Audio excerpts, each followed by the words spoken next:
मुसलमानों के बच्चे बच्चियां मसरूर थे सारे। मुसलमानों के बच्चे बच्चियां मसरूर थे सारे। गली कूचे खुदा की हमद से मामूर थे सारे। नबूवत की सवारी जिस तरफ भी हो के जाती थी, दरूदो नात के नगमात की आवाज आती थी। कहीं मासूम नन्ही बच्चियां दह बजाती थी, रसूले पाक की जानब इशारे करके गाती थी और कहती क्या थी? हम हैं बच्चियां नज्जार के आली घराने की, खुशी है आमना के लाल के तशरीफ लाने की। खुशी है आमना के लाल के।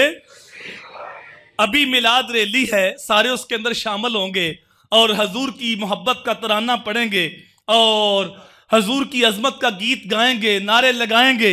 कोई पूछेगा क्या हो गया आपको, गलियों में नारे लगा रहे हो, क्यों दीवाने हो गए हो? तो यही कहना, खुशी है आमना के लाल के। भाई क्यों चिरागा किया हुआ है, क्यों झंडे लहरा रहे हो, क्यों न्याज़े बांट रहे हो, क्यों मिठाइयां तकसीम कर रहे हो? यही कहना, खुशी है आमना के लाल के। खुशी है आमना के लाल के। खुशी है आमना के लाल के।